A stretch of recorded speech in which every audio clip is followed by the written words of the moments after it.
ਸ੍ਰੀ ਵਾਹਿਗੁਰੂ ਸਾਹਿਬ ਜੀ।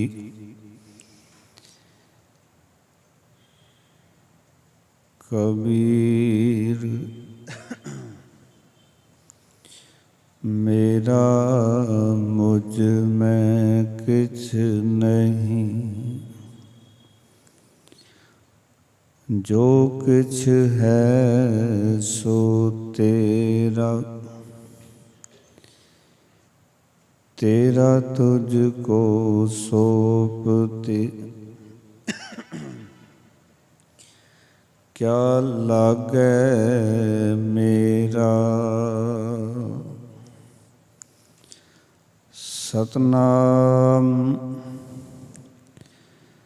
श्री वाहिगुरु साहिब जी। राग सूही बाणी श्री कबीर जियो,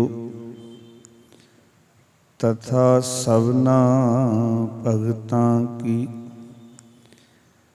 कबीर के एक ओंकार सतगुरु प्रसाद। अवतर आए कहाँ तुम कीना, राम को नाम न कबहूँ लीना। राम न जपो कवन मत लागे, मर जैवे को क्या करूं अभागे। रहाओ दुख सुख कर के कुटुंब जिवाया, मरती बार एक सर दुख पाया। कंठ गहन तब करन पुकारा, कह कबीर आगे ते ना संभारा। कंठ गहन तब करन पुकारा, कह कबीर आगे ते ना संभारा। वाहिगुरु जी का खालसा, वाहिगुरु जी की फतेह। परम सम्मानयोग शब्द गुरु बाणी के बोहित धन धन श्री गुरु ग्रंथ साहब महाराज जी की पावन पवित्र हजूरी दे विच जुड़ बैठे गुरु प्यारे गुरु सवारे सतसंग जनों, सतगुरां दी अपार किरपा सदका लड़ीवार भगतां दी बाणी नूं विचारन दा सुभाग समा प्राप्त होया। जिमें जिमें रागां दे विच तरतीब के मुताबिक भगतां दी बाणी दर्ज है, उसी तरतीब अनुसार आपां अमृत बाणी नूं विचार रहे हाँ।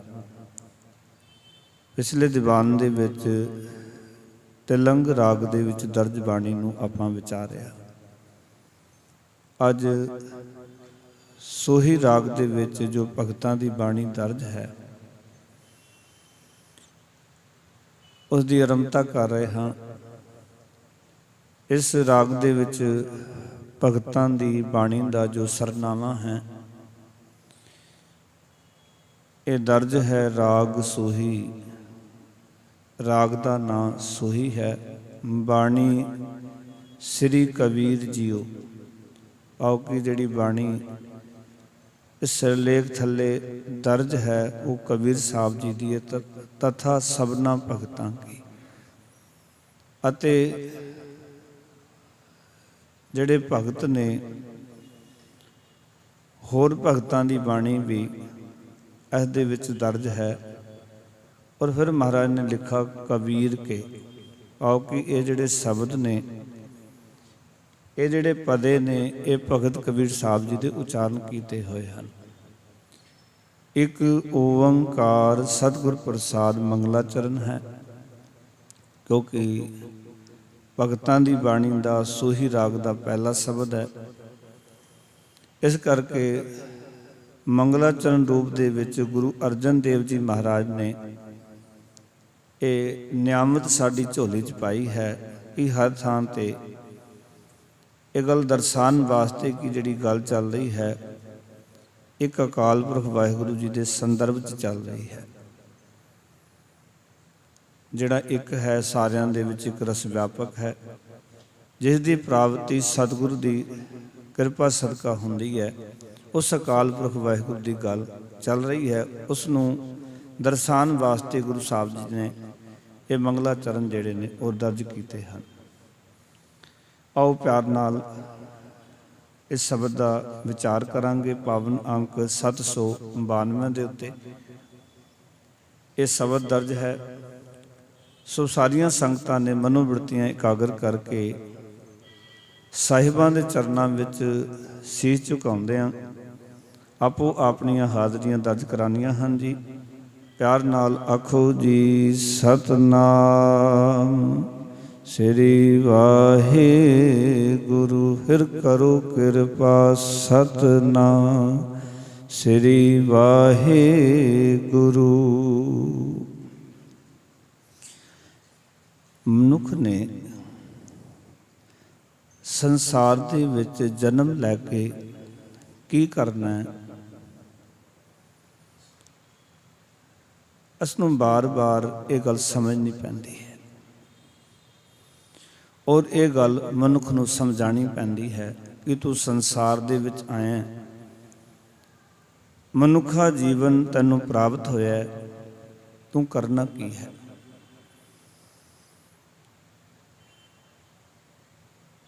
क्योंकि मनुख कई बारी संसार दे विच आके अपनी जिंदगी का जिहड़ा मकसद है वो केवल जिहड़े पदार्थ ने मटीरियल है उसनों ही अपनी जिंदगी का मकसद समझ लैंदा है। पर एक गल याद रखना, संसार दे विच जिन्हां ने पदार्थ इकट्ठे कर लए, मटीरियल इकट्ठा कर लिया, पर वो भी संसार दे विच आके दुखी ने, वो भी अपने जीवन नूं आनंदमय नहीं कर सके, सुखमय नहीं बना सके। उन्हां दे जीवन विच भी चिंता, झोरे, दुख, कलेश, ये सारियां चीज़ां देखियां जा सकदियां। फिर वो किहड़ी गल है जिस करके वो चिंता ने, झोरियां दे विच ने, दुखी ने? क्योंकि आत्मा का जिहड़ा संबंध है वो पदार्थां नाल नहीं है, और आत्मा का जिहड़ा संदर्भ जिथे पदार्थां नाल नहीं, उत्थे नाल ये गल समझनी पैगी कि आत्मा का संबंध जिहड़ा है वो परमार्थ दे नाल है। और जदों तक साडी आत्मा, साडा अंदरला उस परमार्थ नाल नहीं जुड़ जाता, अपने असले नाल नहीं जुड़ जाता, उन्ना चिर असी सुखी नहीं हो सकते। दुनिया की हर एक चीज़ अपने असले नाल जुड़ के ही सुखी होंदी है। जितनी भी संसार च चीज़ां ने वो अपने असले नाल जुड़ के ही हरियां भरियां रहिंदियां ने। एक टहनी नूं वेखोगे रुख नाल जुड़ी है, हरी भरी है। हाँ, एक गल जरूर है कि कई बारी जो पतझड़ आउंदी है तो दूरों देखण वाला कहेगा भी शायद रुख की टहनी सुक गई है, पर सच ये है जे वो उसदे नाल जुड़ी हुई है तो बाहर आण ते वो फिर हरी भरी हो जाए। जे वो टुट जाए तो बाहर आण तो भी वो टहनी कभी हरी भरी नहीं हो सकती, ना उसनों कोई हरा भरा कर सकता है। भाई साहब भाई वीर सिंह हुणा ने एक बड़ी प्यारी गल साडे समक्ष रखी। वो कहते ने एक दिन मैं लंघिया जा रहा सी, कोई मनुख भट्ठी विच ਉਹ ਸਮਾਨ ਤਿਆਰ ਕਰ ਰਿਹਾ ਸੀ।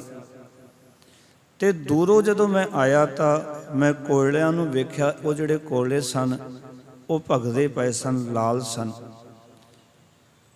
ਪਰ ਕਹਿੰਦੇ ਇੱਕ ਕੋਇਲਾ ਜਿਹੜਾ ਸੀ ਉਸ ਭੱਠੀ ਵਿੱਚੋਂ ਪਾਸੇ ਹੋਇਆ। ਕੁਝ ਸਮਾਂ ਬਾਅਦ ਵੇਖਿਆ ਜਿਹੜਾ ਲਾਲ ਸੀ ਉਹ ਕਾਲਾ ਪੜ ਗਿਆ।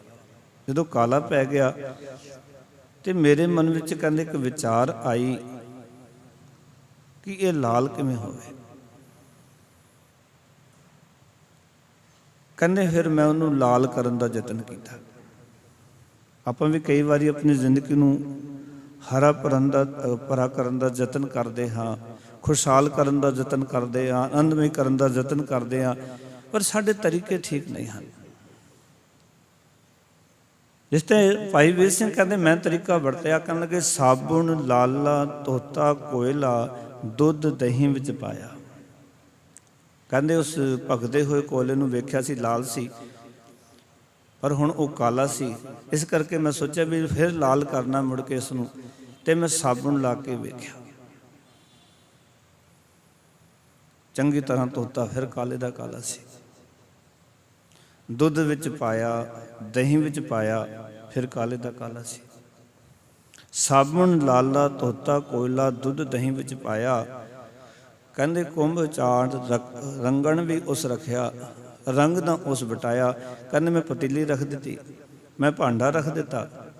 ਉਸ ਭਾਂਡੇ ਦੇ ਵਿੱਚ ਕਹਿੰਦੇ ਕੋਇਲੇ ਨੂੰ ਪਾ ਕੇ, ਲਾਲ ਰੰਗ ਪਾ ਕੇ ਉਹਨੂੰ ਲਾਲ ਕਰਨ ਦਾ ਯਤਨ ਕੀਤਾ। ਪਰ ਹੈਰਾਨੀ ਦੀ ਗੱਲ ਭਾਈ ਵੀਰ ਸਿੰਘ ਕਹਿੰਦੇ ਫਿਰ ਵੀ ਉਹ ਲਾਲ ਨਾ ਹੋਇਆ। ਬੜੀ ਮਿਹਨਤ ਕੀਤੀ। ਕਹਿੰਦੇ ਇਹ ਸਾਰੀ ਵਾਰਤਾ ਮੇਰੇ ਅੱਖਾਂ ਦੇ ਸਾਹਮਣੇ ਵਰਤੀ, ਔਰ ਇਸ ਵਾਰਤਾ ਵਿੱਚੋਂ ਮੈਨੂੰ ਕਹਿੰਦੇ ਇੱਕ ਸਬਕ ਪ੍ਰਾਪਤ ਹੋਇਆ। ਹਰ ਇੱਕ ਵਾਰਤਾ ਜੀਵਨ ਦੇ ਵਿੱਚ ਕੋਈ ਨਾ ਕੋਈ ਸਬਕ ਦੇ ਕੇ ਜਾਂਦੀ ਹੈ, ਕੋਈ ਨਾ ਕੋਈ ਗਿਆਨ ਦੇ ਕੇ ਜਾਂਦੀ ਹੈ। ਗੱਲ ਵੱਖਰੀ ਹੈ ਕਿ ਅਸੀਂ ਉਸ ਵਾਰਤਾ ਵਿੱਚੋਂ ਕੋਈ ਗਿਆਨ ਨਾ ਲਈਏ। ਇਹ ਸਾਡੇ ਜੀਵਨ ਦੀ ਬਦਕਿਸਮਤੀ ਕਹਿ ਸਕਦੇ ਹਾਂ। ਪਰ ਹਰ ਇੱਕ ਚੀਜ਼ ਮਨੁੱਖ ਨੂੰ ਇਸ ਗੱਲ ਦਾ ਅਹਿਸਾਸ ਕਰਾ ਰਹੀ ਹੈ ਕਿ ਤੂੰ ਜਦੋਂ ਤੱਕ ਆਪਣੇ ਅਸਲੇ ਨਾਲ ਨਹੀਂ ਜੁੜਦਾ ਉਨਾ ਚਿਰ ਤੂੰ ਹਰਾ ਭਰਾ ਨਹੀਂ ਹੋ ਸਕਦਾ। ਹੁਣ ਗੱਲਾਂ ਬਾਤਾਂ ਹੋ ਰਹੀਆਂ ਨੇ, ਕਵੀ ਦਾ ਹਿਰਦਾ ਹੈ ਭਾਈ ਵੀਰ ਸਿੰਘ ਹੁਣਾਂ ਦਾ। ਫਿਰ ਮੈਂ ਅਰਜ਼ ਕਰਾਂ। ਕਹਿਣ ਲੱਗੇ ਸਾਬੁਣ ਲਾਲਾ ਧੋਤਾ ਕੋਇਲਾ ਦੁੱਧ ਦਹੀਂ ਵਿੱਚ ਪਾਇਆ। ਖੂਹ ਚਾੜ ਰੰਗਣ ਵੀ ਉਸ ਰੱਖਿਆ, ਉਸ ਧਰਿਆ ਰੰਗ ਨਾ ਉਸ ਵਟਾਇਆ। ਕਹਿੰਦੇ ਵਿਛੜ ਕੇ ਕਾਲਕ ਸੀ ਆਈ, ਬਿਨ ਮਿਲਿਆ ਨਹੀਂ ਲੈਂਦੀ। ਕੋਇਲਾ ਕਹਿੰਦੇ ਮੈਂ ਆਪਣੇ ਅਸਲੇ ਨਾਲੋਂ ਵਿਛੜ ਗਿਆ ਹਾਂ। ਜਿੰਨਾ ਚਿਰ ਦੁਬਾਰਾ ਮਿਲ ਨਹੀਂ ਜਾਂਦਾ ਆਪਣੇ ਅਸਲੇ ਨਾਲ, ਉਨਾ ਚਿਰ ਮੇਰੀ ਜਿਹੜੀ ਕਾਲਕ ਹੈ ਉਸ ਨੂੰ ਕੋਈ ਦੂਰ ਨਹੀਂ ਕਰ ਸਕਦਾ। ਜਿਵੇਂ ਬੰਦਾ ਕਹਿੰਦਾ ਨਾ ਮੇਰੇ ਦੁੱਖ ਨੇ, ਅਸੀਂ ਆਪਣੇ ਦੁੱਖ ਨੂੰ ਦੂਰ ਕਰਨ ਵਾਸਤੇ ਕਿੰਨਾ ਕੋਲ ਜਾਂਦੇ ਜਿਹੜੇ ਆਪ ਦੁੱਖਾਂ ਨਾਲ ਭਰੇ ਹੋਏ ਆ। ਕਦੀ ਕਿਸੇ ਸਿਆਣੇ ਕੋਲ ਜਾ ਰਹੇ ਹਾਂ, ਪੰਡਤ ਕੋਲ ਜਾ ਰਹੇ ਹਾਂ, ਕਿਤੇ ਤਾਂਤਰਿਕ ਕੋਲ ਜਾ ਰਹੇ ਹਾਂ, ਉਹਨਾਂ ਕੋਲ ਜਾ ਰਹੇ ਹਾਂ ਜਿਹੜੇ ਕਹਿੰਦੇ ਨੇ ਸਾਡੇ ਕੋਲ ਦੁੱਖ ਕਲੇਸ਼ ਦੂਰ ਕਰਾ ਲਓ, ਘਰ ਦੀ ਕਲਹ ਦੂਰ ਕਰ ਦਿੰਦੇ ਹਾਂ, ਅਸੀਂ ਤਲਾਕ ਦਾ ਮਸਲਾ ਹੱਲ ਕਰ ਦਿੰਦੇ ਹਾਂ। ਉਹਨਾਂ ਦੇ ਆਪ ਦੇ ਤਲਾਕ ਹੋਏ ਪਏ ਹੁੰਦੇ ਨੇ। ਉਹਨਾਂ ਕੋਲ ਅਸੀਂ ਦੌੜੇ ਫਿਰਦੇ ਹਾਂ, ਤਰਲੋ ਮੱਛੀ ਹੋਏ ਫਿਰਦੇ ਹਾਂ ਜੀਵਨ ਦੇ ਵਿੱਚ ਵੀ ਸ਼ਾਇਦ ਉਹ ਸਾਨੂੰ ਕੋਈ ਸੁੱਖ ਦੇ ਦੇਣਗੇ ਜਿਨ੍ਹਾਂ ਕੋਲ ਆਪ ਦੇ ਕੋਲ ਸੁੱਖ ਨਹੀਂ ਹਨ। ਭਾਈ ਵੀਰ ਸਿੰਘ ਜੀ ਕਹਿੰਦੇ ਕੋਇਲੇ ਨੇ ਮੈਨੂੰ ਆਖਿਆ, ਕਹਿੰਦੇ ਨੇ ਤੁਸੀਂ ਜੋ ਯਤਨ ਕਰ ਰਹੇ ਹੋ ਨਾ, ਕਿਉਂਕਿ ਇਹ ਯਤਨ ਵਿਅਰਥ ਹੈ, ਕਿਉਂਕਿ ਮੈਂ ਆਪਣੇ ਅਸਲੇ ਨਾਲੋਂ ਵਿਛੜ ਗਿਆ ਹਾਂ। ਅਹਿਸਾਸ ਕਰਾ ਦਿੱਤਾ। ਕਹਿੰਦੇ ਇੱਕ ਕੰਮ ਕਰੋ, ਜੇ ਤੁਸੀਂ ਮੈਨੂੰ ਉਸ ਤਰ੍ਹਾਂ ਦਾ ਵੇਖਣਾ ਚਾਹੁੰਦੇ ਹੋ ਤੇ ਭਾਈ ਵੀਰ ਸਿੰਘ ਜੀ ਲਿਖਦੇ ਨੇ, ਕਹਿੰਦੇ ਅੰਗ ਅੱਗ ਦੇ ਲਾ ਕੇ ਦੇਖੋ ਚੜ੍ਹਦਾ ਰੂਪ ਸਵਾਇਆ। ਮੈਨੂੰ ਮੇਰੇ ਅਸਲੇ ਵਿੱਚ ਪਾ ਦਿਓ, ਭੱਠੀ ਵਿੱਚ ਪਾ ਦਿਓ, ਪਹਿਲੇ ਨਾਲੋਂ ਵੀ ਸਵਾਇਆ ਰੰਗ ਮੇਰੇ ਉੱਤੇ ਚੜ੍ਹ ਜਾਣਾ। ਪਰ ਤੁਸੀਂ ਕਹੋ ਵੀ ਦੁੱਧ ਵਿੱਚ ਪਾ ਕੇ, ਦਹੀਂ ਵਿੱਚ ਪਾ ਕੇ ਰੰਗ ਚਾੜਨ ਦਾ ਯਤਨ ਕਰੀਏ ਜਾਂ ਉਹਨੂੰ ਸਾਬਣ ਨਾਲ ਧੋਣ ਦਾ ਯਤਨ ਕਰੋ, ਇਹ ਸਾਰੇ ਉਦਮ ਤੁਹਾਡੇ ਵਿਅਰਥ ਨੇ। ਜੇ ਆਪਾਂ ਨੂੰ ਦੁੱਖ ਤੋਂ ਨਿਜਾਤ ਪਾਣੀ ਹੈ ਨਾ, ਤੇ ਜਿਹੜੇ ਉਦਮ ਅੱਜ ਅਸੀਂ ਕਰ ਰਹੇ ਹਾਂ ਮਾਫ ਕਰਨਾ, ਉਹ ਸਾਡੇ ਸਾਰੇ ਵਿਅਰਥ ਹਨ। ਜਿਹੜਾ ਉਦਮ ਕਰਨਾ ਸੀ ਉਹ ਕਰਦੇ ਨਹੀਂ। ਮਹਾਰਾਜ ਬਾਣੀ 'ਚ ਲਿਖਦੇ ਨੇ, ਆਹਾਰ ਸਭ ਕਰਦਾ ਫਿਰੈ, ਆਹਾਰ ਇੱਕ ਨਾ ਹੋਏ, ਜਿਤ ਆਹਾਰ ਜਗ ਉਧਰੈ, ਵਿਰਲਾ ਬੁਝੈ ਕੋਈ। ਜਿਸ ਆਹਾਰ ਤੋਂ ਉਧਾਰ ਹੋਣਾ ਸੀ ਉਹਨੂੰ ਤੇ ਬੁੱਝ ਹੀ ਨਹੀਂ ਰਿਹਾ ਸੀ, ਜਿੱਥੋਂ ਕਿ ਸਾਨੂੰ ਸੁੱਖ ਦੀ ਪ੍ਰਾਪਤੀ ਹੋਣੀ ਸੀ, ਸਾਡੀ ਚਿੰਤਾਵਾਂ ਦੂਰ ਹੋਣੀਆਂ ਸਨ, ਸਾਡੇ ਜੀਵਨ ਦੇ ਝੂਰੇ ਦੂਰ ਹੋਣੇ ਸਨ। ਸੋ ਸਾਡਾ ਸੰਸਾਰ ਦੇ ਵਿੱਚ ਆ ਕੇ अपने असले नालों विछड़ जाना, और यही साडी बेचैनी का, साडे दुख का कारण है। ये सानू समझ लेना चाहिए। भगत कबीर साहब जी अज दे शब्द विच यही गल साडे जेहन नसीन करना चाहते हैं और समझाना चाहते ने सानू। कहन लगे राम ना जपो कवन मत लागे, मर जावे को क्या करो अभागे। अभागे का अर्थ हुंदा है भागहीन मनुख। हे भागां तो सगने मनुख, अभागे मनुख। कहंदे ने कहं तू मरन दे वेले लई की तैयारी कर रहा है। मर जावे को क्या करो अभागे। जदों तेरी मौत आनी है, जदों तू मरना है, अपने मौत वास्ते तू की तैयारी की है। देखो ना, एक बच्ची जदों पेके घर दे विच वड्डी हुंदी है तो असल में सोहरे घर जाना उसकी मौत है और उस वास्ते वो तैयारी करती है। पेका घर उसके वास्ते जिंदगी है, सोहरा घर उसके वास्ते मौत है और उसके वास्ते वो तैयारी करती भी अगे जाना है तो वो हर एक चीज़ सीखण का यतन करती है। और असी भी चाहते हैं कि साडी धी होवे, उसनूं सारा ज्ञान होना चाहिए भी सोहरे घर में जाके सुखी बच सके। ये हर एक माँ प्यो यतन करते हैं अपने वालों भी साडी धी सोहरे घर दे विच जाके सुखी वसे, उहदे कोल इतने हुनर होण, इतने गुण होण कि उत्थे उन्होंने कोई परेशानी ना आए। भगत कबीर साहब कहते ने एक गल ते दस कि तू मरन दे वेले लई की तैयारी कीती है। क्योंकि तैयारी जिहड़ी करनी सी वो मैं देख रहा हाँ, राम ना जपो कवन मत लागे। क्योंकि तू प्रभु का नाम नहीं सिमरदा, किहड़ी भैड़ी मत विच लगा होया। क्योंकि जदों तक असीं भैड़ी मत लगे हुए हाँ, उदों तक साडी तैयारी नहीं हो सकती। सानू भैड़ी मत त्याग के चंगी मत विच लगना पैना है। जिसनों गुरु तेग बहादुर महाराज ने गुरसिखों समझाया, मन रे कोन कुमत तै लीनी, पर दारा निंदिया रस रचियो, राम भगत न कीनी। मन रे तू केड़ी भैड़ी मत लै लई है, तू कित्थे लग्या होया है। और सच जानना, जदों आपां अपने नाल बैठांगे, मैनूं माफ़ कर देना, अज असी अपने नाल नहीं बैठ रहे। सानू अपने नाल बैठ के स्वाद नहीं आ रहा, अपने नाल बैठ के रस नहीं आ रहा। अज सानू दूजे नाल बैठ के रस आउंदा है। बैठना ये नहीं भी किसी दे कोल शरीर करके बैठना नहीं।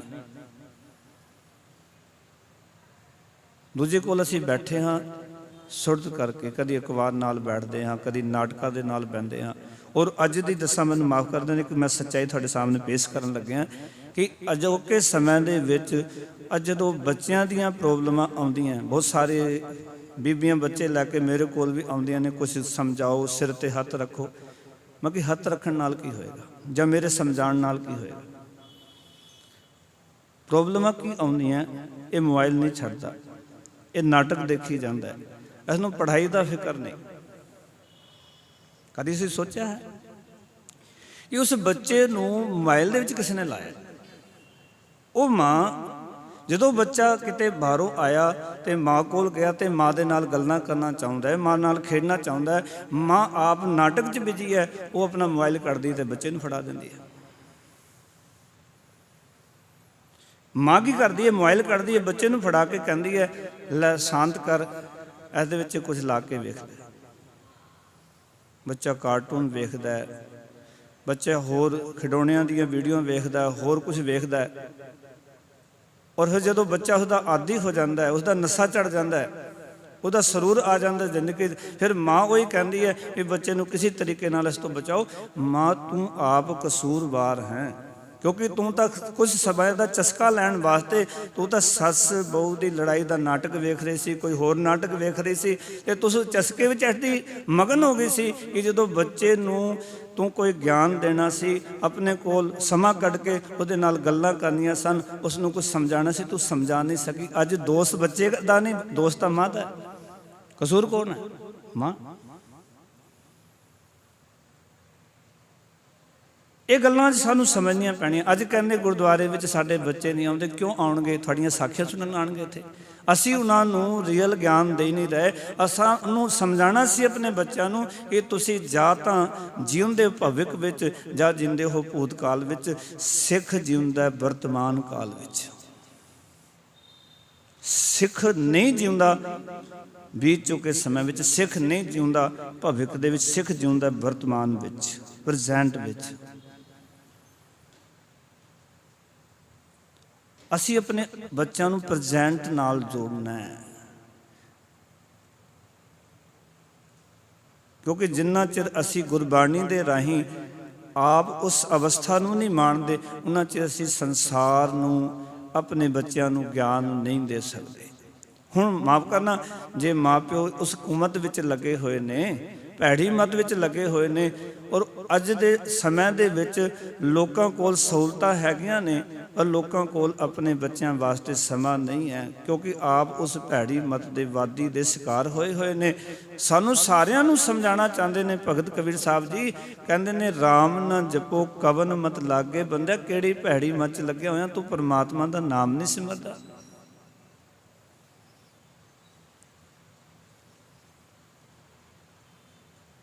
ਮਹਾਰਾਜ ਕਿਉਂ ਸਿਮਰਾਂ? ਇਸ ਕਰਕੇ ਸਿਮਰ ਕਿ ਤੂੰ ਮੌਤ ਲਈ ਤਿਆਰੀ ਕਰਨੀ ਹੈ। ਜਦੋਂ ਮੌਤ ਦਾ ਵੇਲਾ ਆਉਣਾ, ਉਸ ਵਾਸਤੇ ਕੀ ਤਿਆਰੀ ਕੀਤੀ ਹੈ? ਤੁਸੀਂ ਕਹੋਗੇ ਮੌਤ ਵਾਸਤੇ ਵੀ ਤਿਆਰੀ ਕਰਨੀ, ਉਹ ਤਾਂ ਜਦੋਂ ਮੌਤ ਆਏਗੀ ਤੇ ਮਰ ਜਾਣਾ।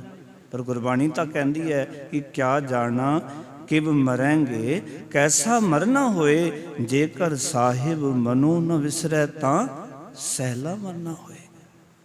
ਇਹਦਾ ਮਤਲਬ ਰੱਬ ਨੂੰ ਚੇਤੇ ਕਰਨਾ, ਆਪਣੀ ਮੌਤ ਨੂੰ ਸੌਖਾ ਕਰਨਾ। ਇਹ ਮਰਨ ਵੇਲੇ ਦੀ ਤਿਆਰੀ ਹੈ, ਜਾਣ ਵੇਲੇ ਦੀ ਤਿਆਰੀ ਹੈ ਕਿ ਆਪਣੀ ਮੌਤ ਨੂੰ ਸੌਖਾ ਕਰ ਲੈਣਾ, ਉਸ ਪੀੜਾ ਵਿੱਚੋਂ ਨਾ ਲੰਘਣਾ ਪਵੇ। ਇਸ ਕਰਕੇ ਸਿਮਰਨ ਕਰਨਾ, ਇਸ ਕਰਕੇ ਰੱਬ ਨੂੰ ਯਾਦ ਕਰਨਾ, ਇਸ ਕਰਕੇ ਇਹ ਰੱਬੀ ਗੁਣ ਇਕੱਠੇ ਕਰਨੇ ਨੇ। ਕਿਉਂਕਿ ਜਿਸ ਬੱਚੀ ਕੋਲ ਟੈਲੈਂਟ ਹੈ, ਜਿਸ ਬੱਚੀ ਕੋਲ ਹੁਨਰ ਨੇ, ਜਿਸ ਬੱਚੀ ਕੋਲ ਮੈਨੇਜ ਕਰਨ ਦਾ ਹਿਸਾਬ ਕਿਤਾਬ ਆ ਗਿਆ, ਉਹ ਸਹੁਰੇ ਘਰ ਜਾਣ ਵੇਲੇ ਉਹਨੂੰ ਰੋਣ ਦੀ ਲੋੜ ਨਹੀਂ ਹੈ। ਉਹਨੂੰ ਪਤਾ ਵੀ ਮੈਂ ਉੱਥੇ ਜਾ ਕੇ ਵੀ ਸਾਰਿਆਂ ਨੂੰ ਮੈਨੇਜ ਕਰ ਲੈਣਾ।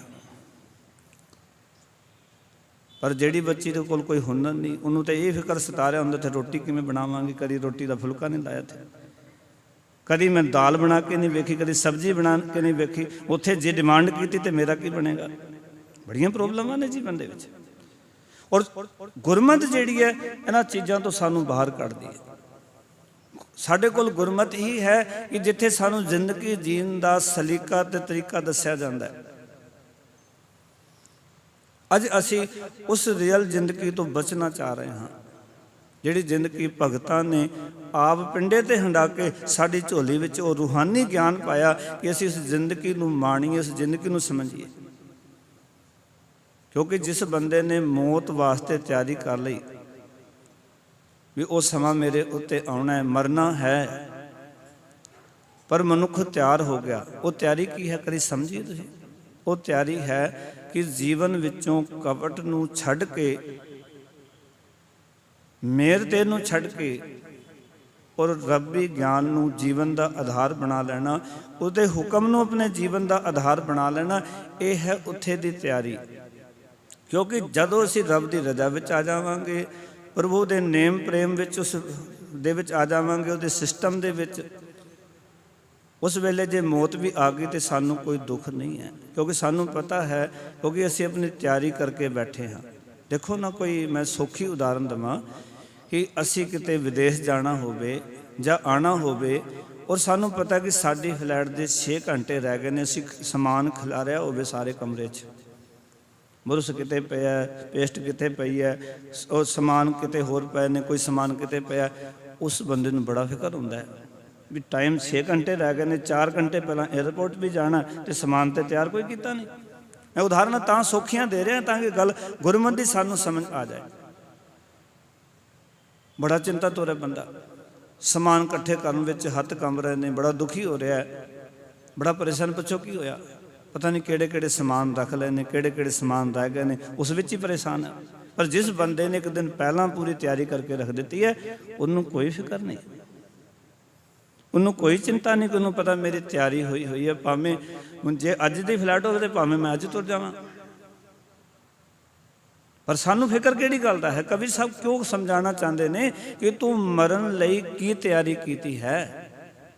ਕਿਉਂਕਿ ਤੂੰ ਨਾਮ ਤਾਂ ਜਪਿਆ ਨਹੀਂ, ਔਰ ਨਾਮ ਜਪਣ ਦਾ ਅਰਥ ਕੋਈ ਇਕੱਲਾ ਵਾਹਿਗੁਰੂ ਅੱਖਰ ਨਹੀਂ ਜਾਂ ਕੋਈ ਇੱਕ ਅੱਖਰ ਨਹੀਂ ਹੈ। ਨਾਮ ਜਪਣ ਦਾ ਅਰਥ ਹੈ ਕਿ ਰੱਬੀ ਰਜ਼ਾ ਵਿੱਚ ਆਪਣੇ ਆਪ ਨੂੰ ਢਾਲ ਲੈਣਾ, ਇਸ ਤਰ੍ਹਾਂ ਦਾ ਆਪਣੇ ਆਪ ਨੂੰ ਤਿਆਰ ਕਰ ਲੈਣਾ ਕਿ ਜੇ ਸੁਖ ਦੇਹੇ ਤਾਂ ਤੁਝੇ ਅਰਾਧੀ, ਦੁੱਖ ਵੀ ਤੁਝੇ ਤਿਹਾਈ, ਜੇ ਭੁੱਖ ਦੇਹੇ ਤਾਂ ਇਤ ਹੀ ਰਾਜਾ, ਦੁੱਖ ਵਿੱਚ ਸੁਖ ਮਨਾਈ। ਇੱਥੇ ਇਸ ਕੰਡੀਸ਼ਨ ਤੱਕ ਪਹੁੰਚ ਜਾਣਾ, ਇਹ ਤਿਆਰੀ ਸਾਡੀ। ਮਹਾਰਾਜ ਕਹਿੰਦੇ ਨੇ ਜਤਨ ਬਹੁਤ ਸੁਖ ਕੇ ਕੀਏ, ਦੁੱਖ ਕੋ ਕਿਉਂ ਨਾ ਕੋਏ। ਸੁਖ ਵਾਸਤੇ ਬੜੇ ਯਤਨ ਕਰ ਰਹੇ ਆ, ਪਰ ਦੁੱਖ ਵਾਸਤੇ ਤੇਰਾ ਕੋਈ ਯਤਨ ਹੈ ਕਿ ਜਦੋਂ ਦੁੱਖ ਆਉਣਾ, ਦੁੱਖ ਤੋਂ ਕਿਵੇਂ ਤੂੰ ਉਸਦੇ ਟਾਕਰਾ ਕਰੇਗਾ? ਸੁਖ ਦੇ ਯਤਨ ਤਾਂ ਅਸੀਂ ਸਾਰੇ ਕਰ ਰਹੇ ਹਾਂ। ਕਦੀ ਧਿਆਨ ਦਿਓ ਨਾ ਵੀ ਦੁੱਖ ਵਾਸਤੇ ਸੁਖ ਵਾਸਤੇ ਸਾਰੇ ਯਤਨ ਕਰ ਰਹੇ, ਜਿਤਨੇ ਯਤਨ ਨੇ ਸੁਖ ਵਾਸਤੇ ਨੇ। ਸਿੱਖ ਨੂੰ ਕਿਹਾ ਜਾਂਦਾ ਤੂੰ ਦੁੱਖ ਤੋਂ ਨਿਜਾਤ ਪਾਉਣ ਵਾਸਤੇ ਯਤਨ ਕਰ। ਔਰ ਮੈਂ ਬੇਨਤੀ ਕਰਾਂ, ਇਹ ਜਿਹੜਾ ਸਰਮਾਇਆ ਜਿਹਨੂੰ ਤੁਸੀਂ ਮੱਥਾ ਟੇਕਿਆ, ਇਹ ਦੁੱਖ ਦੇ ਵਿੱਚ ਕੰਮ ਆਉਣ ਵਾਲਾ ਸਰਮਾਇਆ। ਉਚਾਰਨ ਕਰੋ ਸਤਨਾਮ। ਕਿ ਤੁਹਾਡੇ ਜੀਵਨ 'ਚ ਜਦੋਂ ਦੁੱਖ ਆਏਗਾ ਨਾ, ਜਦੋਂ ਤੁਹਾਡੇ ਕੋਲ ਇਹ ਵਿਚਾਰਧਾਰਾ ਹੋਏਗੀ, ਤੁਸੀਂ ਦੁੱਖ ਦੇ ਵਿੱਚ ਇਸ ਦੇ ਮੁਕਾਬਲੇ ਖੜ ਜਾਓਗੇ। ਉਸ ਨੂੰ ਤੇ ਮਹਾਰਾਜ ਨੇ ਕਿਹਾ ਕਿ ਜੋ ਨਰ ਦੁੱਖ ਮੈਂ ਦੁੱਖ ਨਹੀਂ ਮੰਨਣਾ। ਦੁੱਖ ਦੇ ਵਿੱਚ ਜਿਹੜਾ ਘਬਰਾਉਂਦਾ ਨਹੀਂ, ਦੁੱਖ ਵਿੱਚ ਜਿਹੜਾ ਦੁਖੀ ਨਹੀਂ ਹੁੰਦਾ। ਇੱਕ ਹੋਰ ਉਦਾਹਰਨ ਦੇਵਾਂ। ਮੰਨ ਲਓ ਕਿ ਇੱਕ ਹਵਾਈ ਜਹਾਜ਼ ਹੈ ਔਰ ਉਸ ਦੇ ਸਾਹਮਣੇ ਉਹ ਬੜਾ ਹੌਲਾ ਹੈ, 2-4 ਬੰਦੇ ਜਾ ਸਕਦੇ ਨੇ, ਛੋਟਾ ਹੈ, ਤੇ ਜਦੋਂ ਅਸਮਾਨ 'ਚ ਤੇਜ਼ ਹਵਾ ਆਵੇ ਤੇ ਉਸ ਵੇਲੇ ਦਿਖ ਸਕਦਾ ਹੈ। ਪਰ ਕੋਈ ਵੱਡਾ ਜਹਾਜ਼ ਹੋਵੇ ਜਿਹਦਾ ਬਹੁਤ ਵਜ਼ਨ ਹੋਵੇ ਤੇ ਵੱਡੀ ਹਨੇਰੀਆਂ ਦੇ ਉਹਦੇ ਸਾਹਮਣੇ ਝੋਕੇ ਵੀ ਆਉਣ, ਪਰ ਉਹ ਨਹੀਂ ਡਿੱਗਦਾ। ਛੋਟਾ ਪਲੇਨ ਕ੍ਰੈਸ਼ ਹੋ ਜਾਂਦਾ ਹੈ, ਡਿੱਗ ਜਾਂਦਾ ਹੈ, ਹਵਾ ਦਾ ਮੁਕਾਬਲਾ ਨਹੀਂ ਕਰ ਪਾਉਂਦਾ। ਸੱਚ ਜਾਣਨਾ, ਆਪਣੇ ਆਪ ਦੇ ਦਿਲ ਨੂੰ, ਆਪਣੇ ਆਪ ਦੇ ਮਨ ਨੂੰ ਬਾਣੀ ਨਾਲ ਜੋੜ ਕੇ ਐਡਾ ਕੋ ਵੱਡਾ ਕਰ ਲਓ ਕਿ ਜੇ ਦੁੱਖ ਦੇ ਝੱਗੜ ਵੀ ਝੁੱਲਣ ਤੁਹਾਡੇ ਸਾਹਮਣੇ, ਤੁਸੀਂ ਅਡੋਲ ਰਹਿ ਸਕੋ, ਤੁਸੀਂ ਅਡੋਲ ਰਹਿ ਸਕੋ। ਪਰ ਇਹ ਤਾਂ ਹੋਏਗਾ ਜੇ ਅਸੀਂ ਉਸ ਵਾਸਤੇ ਤਿਆਰੀ ਕਰਾਂਗੇ।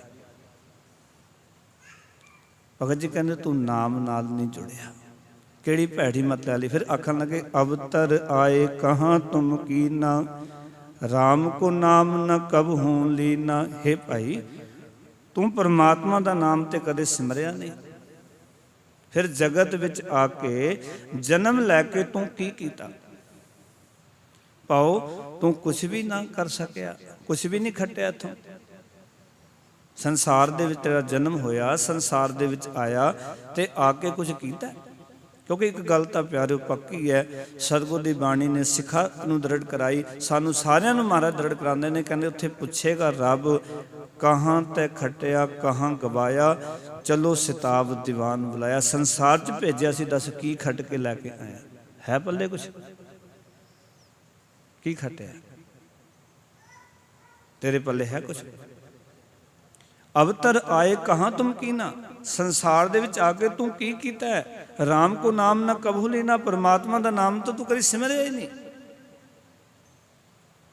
ਕਹੋ ਕਿ ਪਰਮਾਤਮਾ ਦੇ ਵਿਧੀ ਵਿਧਾਨ ਨੂੰ ਸਮਝਿਆ ਨਹੀਂ। ਹੋਰ ਇੱਥੇ ਬੇਨਤੀ ਕਰਦੇ ਹਾਂ, ਮਹਾਰਾਜ ਕਹਿੰਦੇ ਨਾਨਕ ਜੀ ਉਪਾਇ ਕੈ ਲਿਖ ਨਾਮੈ ਧਰਮ ਵਾਲਿਆ। ਉਸ ਪਰਮਾਤਮਾ ਨੇ ਜਿੰਦ ਪੈਦਾ ਕਰਕੇ ਇੱਕ ਰੱਬੀ ਕਾਨੂੰਨ ਸਾਡੇ ਨਾਲ ਫਿੱਟ ਕਰ ਦਿੱਤਾ ਹੈ। ਮਤਾ ਸਮਝੋ ਕੋਈ ਕਾਨੂੰਨ ਹੋਰ ਕਿਸੇ ਢੰਗ ਦਾ ਹੈ, ਉਹ ਰੱਬੀ ਕਾਨੂੰਨ, ਰੱਬੀ ਹੁਕਮ ਸਾਡੇ ਨਾਲ ਵਰਤ ਰਿਹਾ ਹੈ। ਇਹ ਕਰ ਕਰੇ ਸੋ ਇਹ ਕਰ ਪਾਏ। ਉਹ ਰੱਬੀ ਕਾਨੂੰਨ ਵਰਤ ਰਿਹਾ ਸਾਡੇ ਨਾਲ ਕਿ ਬਚਪਨ ਤੋਂ ਜਵਾਨੀ, ਜਵਾਨੀ ਤੋਂ ਬੁਢੇਪਾ ਕੋਈ ਰੋਕ ਨਹੀਂ ਸਕਦਾ। ਇਹ ਰੱਬੀ ਕਾਨੂੰਨ ਵਿੱਚ ਹੀ ਹੋ ਰਿਹਾ ਸਾਰਾ, ਉਹਦੇ ਵਿਧੀ ਵਿਧਾਨ 'ਚ ਹੀ ਚੱਲ ਰਿਹਾ ਸਾਰਾ ਕੁਛ। ਇਹ ਬੰਦੇ ਦੇ ਹੱਥ ਵਿੱਚ ਨਹੀਂ ਹੈ।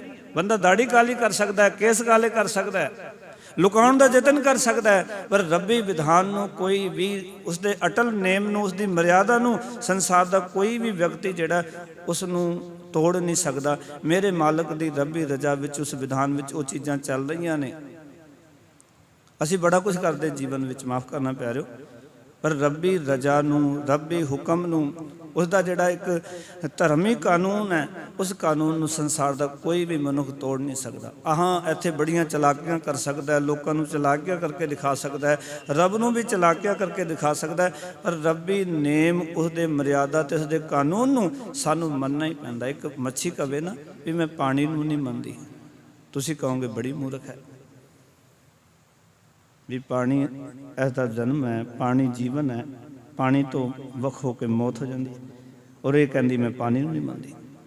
ਜਿਹੜਾ ਬੰਦਾ ਆਖੇ ਮੈਂ ਰੱਬ ਨੂੰ, ਰੱਬੀ ਕਾਨੂੰਨ ਨੂੰ, ਰੱਬੀ ਨੇਮ ਨੂੰ ਨਹੀਂ ਮੰਨਦਾ, ਕੀ ਕਹੋਗੇ ਉਸ ਨੂੰ? ਕਿਤੇ ਵਿਚਾਰ ਕਰਕੇ ਵੇਖੋ, ਕੀ ਕਹੋਗੇ? ਵੀ ਬੜਾ ਮੂਰਖ ਹੈ। ਵੀ ਸਭ ਕੁਝ ਹੋ ਰਿਹਾ, ਰੱਬ ਦੀ ਰਜ਼ਾ ਵਿੱਚ ਤਬਦੀਲੀ ਆ ਰਹੀ ਹੈ, ਰੱਬ ਦੀ ਰਜ਼ਾ ਵਿੱਚ ਸਾਰਾ ਕੁਝ ਵਰਤ ਰਿਹਾ, ਪਰ ਫਿਰ ਬੰਦਾ ਕਹਿ ਰਿਹਾ ਮੈਂ ਤਾਂ ਰੱਬੀ ਕਾਨੂੰਨ ਨੂੰ ਮੰਨਦਾ ਹੀ ਨਹੀਂ। ਇਹਦਾ ਅਰਥ ਹੈ ਨਾਮ ਜਪਣਾ, ਰੱਬੀ ਕਾਨੂੰਨ ਨੂੰ, ਰੱਬੀ ਨੇਮ ਨੂੰ ਸਮਝ ਲੈਣਾ। ਤੂੰ ਆ ਕੇ ਸੰਸਾਰ ਵਿੱਚ ਇਹ ਗੱਲ ਸਮਝੀਏ, ਜੇ ਇਹ ਗੱਲ ਆਪਾਂ ਸਮਝ ਲਵਾਂਗੇ ਨਾ ਵੀ ਇਹ ਸਾਰਾ ਕੁਝ ਰੱਬੀ ਕਾਨੂੰਨ ਵਿੱਚ, ਰੱਬੀ ਨੇਮ 'ਚ ਤਬਦੀਲ ਹੋ ਰਿਹਾ, ਤੇ ਸਾਨੂੰ ਕਿਸੇ ਨੂੰ ਪੁੱਛਣ ਦੀ ਲੋੜ ਨਹੀਂ ਪਏਗੀ। ਸਾਨੂੰ ਸਮਝ ਆ ਜਾਏਗੀ ਜੀਵਨ ਜੀਵਨ ਦੀ ਕਿ ਉਸ ਜਿਤਨਾ ਮਿਲਿਆ ਹੋਇਆ ਸਮਾਂ ਉਸਦੇ ਵਿੱਚ ਜੋ ਕੁਝ ਚੰਗਾ ਕਰਨਾ ਆਪਾਂ ਕਰੀਏ। ਕਿਉਂਕਿ ਵੈਸੇ ਵੀ ਮਹਾਰਾਜ ਕਹਿੰਦੇ ਗੁਰ ਸੇਵਾ ਤੇ ਭਗਤ ਕਮਾਈ, ਤਬ ਇਹ ਮਾਨਸ ਦੇਹੀ ਪਾਈ, ਇਸ ਦੇਹੀ ਕੋ ਸਿਮਰਨ ਦੇਵ, ਸੋ ਦੇਹੀ ਭਜ ਹਰ ਕੀ ਸੇਵ, ਭਜੋ ਗੋਬਿੰਦ ਭੂਲ ਮਤ ਜਾਹੋ, ਮਾਨਸ ਜਨਮ ਕਾ ਇਹੀ ਲਾ। ਤੇ ਮਹਾਰਾਜ ਕਹਿੰਦੇ ਜਬ ਲਗ ਜਰਾ ਰੋਗ ਨਹੀਂ ਆਇਆ, ਜਬ ਲਗ ਕਾਲ ਗਰਸੀ ਨਹੀਂ ਕਾਇਆ, ਜਬ ਲਗ ਵਿਕਲਪ ਹੀ ਨਹੀਂ ਬਾਣੀ, ਭਜਲੇ ਰੇ ਮਨ ਸਾਰੰਗ ਪਾਣੀ, ਅਬ ਨਾ ਭਜਸ ਭਜਸ ਕਬ ਭਾਈ, ਆਪੇ ਅੰਤ ਨਾ ਭਜਿਆ ਜਾਈ। ਉਸ ਵੇਲੇ ਤਾਂ ਨਹੀਂ ਭਜਿਆ ਜਾਣਾ ਜਦੋਂ ਅੰਤ ਵੇਲਾ ਆ ਗਿਆ। ਇਸ ਕਰਕੇ ਹੁਣ ਤਿਆਰੀ ਕਰ। ਫਿਰ ਕਹਿਣ ਲੱਗੇ ਤੂੰ ਕਰਦਾ ਕੀ ਰਿਹਾ ਸੰਸਾਰ ਵਿੱਚ ਆ ਕੇ? ਦੁੱਖ ਸੁਖ ਕਰਕੇ ਕੁਟੰਬ ਜਿਵਾਇਆ, ਮਰਤੀ ਵਾਰ ਇੱਕ ਸਰ ਦੁੱਖ ਪਾਇਆ। ਕਈ ਤਰ੍ਹਾਂ ਦੀਆਂ ਔਖਿਆਈਆਂ ਸਾਰ ਕੇ ਤੂੰ ਸਾਰੀ ਜ਼ਿੰਦਗੀ, ਸਾਰੀ ਉਮਰ ਕੁਟੰਬ ਹੀ ਪਾਲਦਾ ਰਿਹਾ। ਭਗਤ ਕਬੀਰ ਸਾਹਿਬ ਇਹ ਨਹੀਂ ਕਹਿ ਰਹੇ ਕਿ ਪਰਿਵਾਰ ਨੂੰ ਨਹੀਂ ਪਾਲਣਾ ਜਾਂ ਪਰਿਵਾਰ ਦੇ ਵਾਸਤੇ ਰਿਜ਼ਕ ਇਕੱਠਾ ਨਹੀਂ ਕਰਨਾ, ਪਰ ਕਦੀ ਆਪਣੇ ਵੱਲ ਧਿਆਨ ਦੇ ਭਾਈ, ਜਿਹੜਾ ਤੇਰਾ ਕੰਮ ਸੀ ਉਹ ਵੀ ਕੀਤਾ ਕਿ ਨਹੀਂ? ਪਰ ਤੂੰ ਤੇ ਸੰਸਾਰ ਦੇ ਵਿੱਚ ਔਖਿਆਈਆਂ ਸਾਰਦੇ ਹੋਏ, ਪਰਿਵਾਰ ਐਵੇਂ ਨਹੀਂ ਪਲਦਾ ਕੋਈ ਵੀ। ਪਰਿਵਾਰ ਨੂੰ ਪਾਲਣ ਵਾਸਤੇ ਬੜਾ ਬੰਦੇ ਨੂੰ ਜਦੋਜਹਿਦ ਕਰਨੀ ਪੈਂਦੀ ਹੈ, ਸੱਚ ਜਾਣਨਾ। ਔਰ ਇਹ ਗੱਲ ਕੋਈ ਗ੍ਰਸਤੀ ਹੀ ਤੁਹਾਨੂੰ ਦੱਸ ਸਕਦਾ ਹੈ, ਔਰ ਗ੍ਰਸਤੀ ਹੀ ਅਨੁਭਵ ਕਰ ਸਕਦਾ ਹੈ।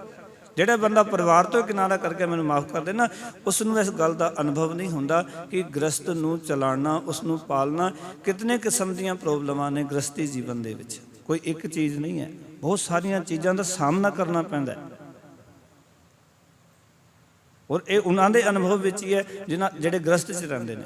ਸੱਚ ਜਾਣਨਾ, ਜੇ ਮੈਂ ਗ੍ਰਸਤ 'ਚ ਨਾ ਹੁੰਦਾ ਤਾਂ ਮੈਨੂੰ ਕੁਛ ਨਹੀਂ ਸੀ ਪਤਾ ਹੋਣਾ ਵੀ ਗ੍ਰਸਤ ਦੀ ਪ੍ਰੋਬਲਮਾਂ ਕੀ ਨੇ, ਘਰ ਦੇ ਕਲੇਸ਼ ਕੀ ਹੁੰਦੇ ਨੇ, ਹੋਰ ਸਾਰੀਆਂ ਚੀਜ਼ਾਂ ਕੀ ਹੁੰਦੀਆਂ ਨੇ। ਪਰ ਜਦੋਂ ਤੁਸੀਂ ਗ੍ਰਸਤ ਜੀਵਨ ਦੇ ਵਿੱਚ ਰਹਿੰਦੇ ਹੋ ਨਾ ਪਿਆਰ ਵਾਲਿਓ, ਉਸ ਵੇਲੇ ਤੁਹਾਨੂੰ ਉਸ ਵੇਲੇ ਦਾ ਪਤਾ ਹੁੰਦਾ ਹੈ ਵੀ ਉਸ ਦੇ ਵਿੱਚ ਰਹਿ ਕੇ ਇਹ ਸਾਰਾ ਕੁਝ ਕਰਦੇ ਆ। ਇਤਨੀਆਂ ਔਖਿਆਈਆਂ ਦੇ ਨਾਲ ਮਨੁੱਖ ਪਰਿਵਾਰ ਨੂੰ ਪਾਲਦਾ ਹੈ, ਬੱਚਿਆਂ ਨੂੰ ਪਾਲਦਾ ਹੈ।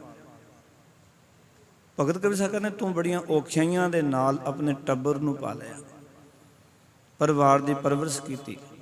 ਔਰ ਐਸਾ ਹੁੰਦਾ ਹੈ ਕਈ ਵਾਰੀ ਮਾਂ ਪਿਓ ਆਪ ਭੁੱਖੇ ਰਹਿ ਜਾਂਦੇ ਨੇ, ਪਰ ਬੱਚਿਆਂ ਨੂੰ ਜ਼ਰੂਰ ਮੂੰਹ 'ਚ ਰੋਟੀ ਪਾਉਂਦੇ ਨੇ। ਆਪ ਕੱਪੜਾ ਹਲਕਾ ਪਾ ਲੈਣਗੇ, ਪਰ ਬੱਚਿਆਂ ਨੇ ਸਮਾਜ 'ਚ ਜਾਣਾ, ਸਕੂਲ ਜਾਣਾ, ਚੰਗੇ ਕੱਪੜੇ ਪਾ ਕੇ ਜਾਣ। ਆਪ ਖੁਰਾਕ ਰੁੱਖੀ ਸੁੱਕੀ ਖਾ ਲੈਣਗੇ, ਪਰ ਆਪਣੇ ਬੱਚਿਆਂ ਨੂੰ ਦਾਲ ਸਬਜ਼ੀ ਚੰਗੇ ਤਰੀਕੇ ਨਾਲ ਸੋਚਦੇ ਨੇ ਵੀ ਸਾਡੇ ਬੱਚਿਆਂ ਦੀ ਰੈਪੂਟੇਸ਼ਨ ਜਿਹੜੀ ਹੈ, ਉੱਥੇ ਇੱਜ਼ਤ ਜਿਹੜੀ ਉਹ ਬਣੀ ਰਹੇ।